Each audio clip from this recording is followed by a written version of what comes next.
Жалгыз калганда, жөө басканда, кээде балким аэропортто күтүү жайында турганыңызда жалгыз болуп каласыз да. Ошол учурларда көбүнчө эмнелерди ойлоносуз, кайсы нерселерге акыл калчайсыз?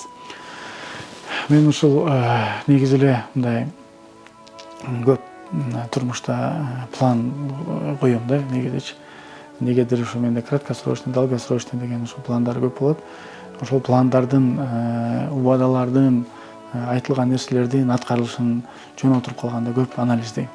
Кайсыны кылдым, кайсы жерде кыла албай калдым, кайсы жерде кандай кемчиликтер кетип калды деп ушуларга көңүл бурганга жетишем да. Мындай андай деле бирок көп отуруп калып, мындай чын айтсам убакыт болбойт негизичи. Самолетто учканда көбүнчөсү китеп окуганга аракет кылам. Себеби бул бирден бир бош убакыт, эч жака кете албайсың, кача албайсың.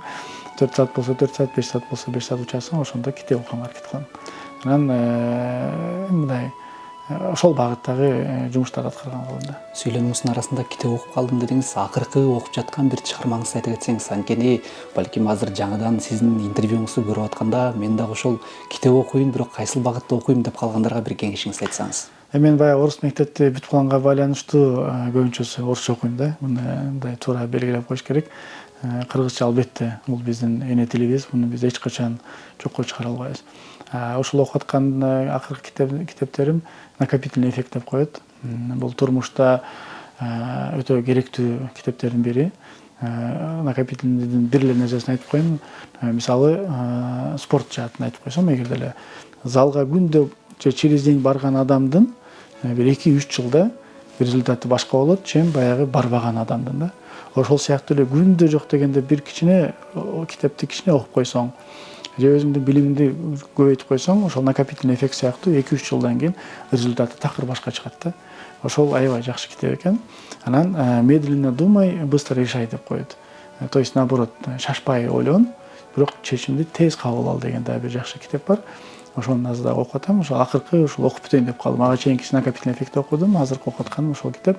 Ал дагы ошол менин негизи эле ушул кантип иштейт, кайсыл функцияларды мындай аткарат деген өзүнчө бир психологический китептердин бири экен. Чындап эле биз турмушта мындай көп нерсени автоматтык түрдө эле мындай карап эле кете бересиң да. Мисалы, эгерде азыр чыгып эшикке чыгып эле фит деген машинени канча экенин деп эсептейин десең, кадимкидей ошолорго көңүл буруп кетесиң да. Башка турмушта ага деле көңүл бурбайсың. Демек ошол мээнин иштеши кандай тартипте, кандай өзүң задача берсең, ошондой иштейт экенин мындай жакшы үйрөтө турган китептердин бири да. Жардам берген китептер. Анан менде бир өзүмдө бир турмуштук өзүм бир немем бар. Бул күндүгө эртең менен эрте сөзсүз түрдө Куран китеби, анан хадис окулат. Бул менин турмуштук, бул каждый мындай ежедневный деп коет. Күндө кыла турган нерселердин бири да.